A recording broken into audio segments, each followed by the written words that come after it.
Friends, ನಾನಿವತ್ತು ಸೂಪರಾದ ಬೆಂಡೆಕಾಯಿ ಸಾಂಬಾರು ಮಾಡಿದ್ದೇನೆ. ಇದು ಊರಿನ ಬೆಂಡೆಕಾಯಿ, ಮತ್ತು ಇದು ನಮ್ಮ ಮನೆಯಲ್ಲಿ ಆಗ್ತದೆ. ಇದು ಬೆಂಡೆಕಾಯಿ, ಊರಿನ ಬೆಂಡೆಕಾಯಿ.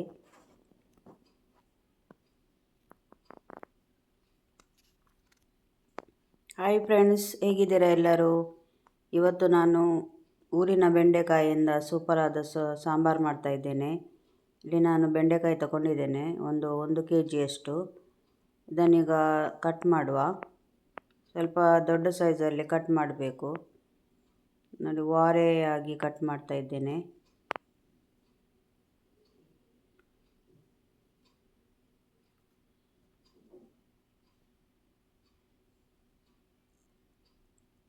ನೋಡಿ, ಈ ಥರ ಕಟ್ ಮಾಡಿದೆ.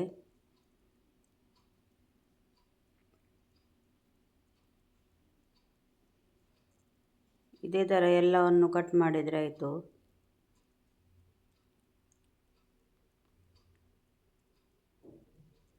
ನೋಡಿ, ಎಲ್ಲವನ್ನು ಕಟ್ ಮಾಡಿ ಆಯಿತು. ಈಗ ಮಸಾಲೆಗೆ ಏನೆಲ್ಲ ಬೇಕಂತ ನೋಡುವ. ಇಲ್ಲಿ ನಾನು ಗ್ಯಾಸ್ ಮೇಲೆ ಒಂದು ಪ್ಯಾನ್ ಇಟ್ಟಿದ್ದೇನೆ. 2 ಟೇಬಲ್ ಸ್ಪೂನು ಕೊತ್ತಂಬರಿ ಬೀಜ, ಮತ್ತು 1 ಟೀ ಸ್ಪೂನು ಜೀರಿಗೆ, 1/4 ಟೀ ಸ್ಪೂನು ಪೆಪ್ಪರ್, ಮತ್ತು 1/4 ಟೀ ಸ್ಪೂನು ಸಾಸಿವೆ. ಇದನ್ನು ಈಗ ರೋಸ್ಟ್ ಮಾಡುವ.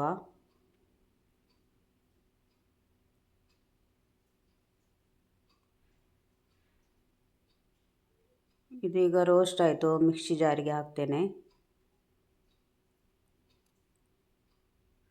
ಇಲ್ಲಿ ನಾನು 6 ಬ್ಯಾಡಗಿ ಮೆಣಸು ತಗೊಂಡಿದ್ದೇನೆ. ಇದನ್ನು ಸಹ ರೋಸ್ಟ್ ಮಾಡುವ. ನೋಡಿ, ಇದೀಗ ರೋಸ್ಟ್ ಆಯಿತು, ಮಿಕ್ಸಿ ಜಾರಿಗೆ ಆಗಿದೆ. 1 ಈರುಳ್ಳಿ ಕಟ್ ಮಾಡಿ ಹಾಕ್ತಾ ಇದ್ದೇನೆ, ಮತ್ತು ಒಂದು 6-7 ಎಸಳು ಬೆಳ್ಳುಳ್ಳಿ, ಮತ್ತು ಸಣ್ಣ ತುಂಡು ಹುಳಿ ಸ್ವಲ್ಪ ಜಾಸ್ತಿ ಹಾಕಿಬೇಕು. ಅದು ಸಾಂಬಾರು ಹುಳಿಯಾಗಿ ತಿನ್ನಲಿಕ್ಕೆ ಒಳ್ಳೆಯದಾಗ್ತದೆ. ಮತ್ತು ನಾನು 1 ಕಪ್ ಕಾಯಿ ತುರಿ ತಗೊಂಡಿದ್ದೇನೆ, ಮತ್ತು 1/4 ಟೀ ಸ್ಪೂನು ಅರಿಶಿನ ಪೌಡರ್, ಮತ್ತು ನೀರು ಹಾಕಿ ಈಗ ನೈಸಾಗಿ ಗ್ರೈಂಡ್ ಮಾಡುವ.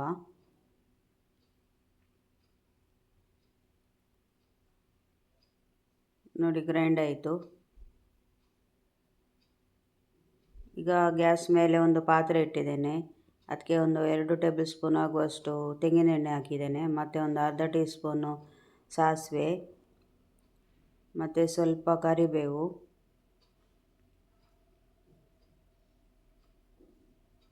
ಮತ್ತು ಇಲ್ಲಿ ನಾನು 2 ಟೊಮೆಟೊ ಕಟ್ ಮಾಡಿ ಹಾಕ್ತಾ ಇದ್ದೇನೆ.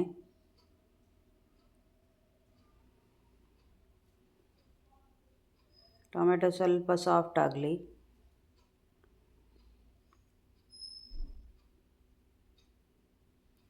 ಇಲ್ಲಿ ನಾನು ಗ್ರೈಂಡ್ ಮಾಡಿಟ್ಟ ಮಸಾಲೆ ಹಾಕ್ತಾ ಇದ್ದೇನೆ.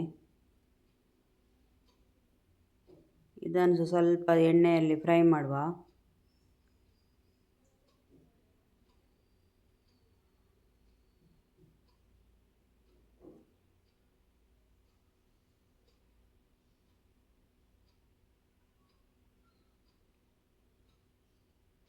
ಈಗ ಇದಕ್ಕೆ ನೀರು ಹಾಕಿ ತೆಳು ಮಾಡುವ.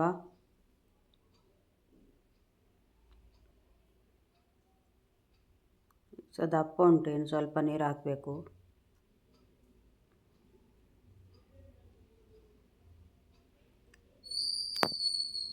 ಈಗ ನಾನು ಇದಕ್ಕೆ ಕಟ್ ಮಾಡಿಟ್ಟ ಬೆಂಡೆಕಾಯಿಯನ್ನು ಹಾಕ್ತಾ ಇದ್ದೇನೆ. ಬೆಂಡೆಕಾಯಿ ಮಸಾಲೆ ಒಟ್ಟಿಗೆ ಬೇಯಬೇಕು.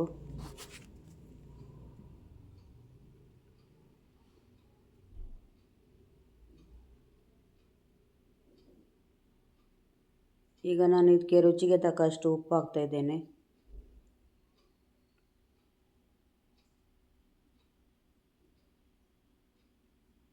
ಚೆನ್ನಾಗಿ ಮಿಕ್ಸ್ ಮಾಡುವ.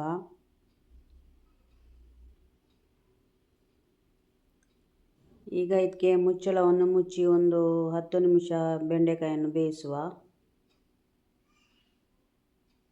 ನೋಡಿ, ಕುದಿ ಬರ್ತಾ ಉಂಟು.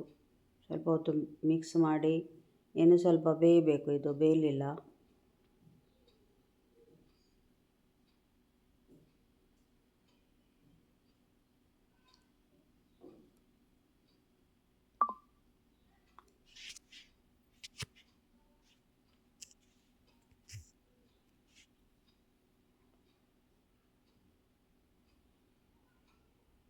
ನೋಡಿ ಫ್ರೆಂಡ್ಸ್, ಈಗ ಬೆಂಡೆಕಾಯಿ ಬೆಂದಿದೆ. ಈಗ ಗ್ಯಾಸ್ ಆಫ್ ಮಾಡುವ.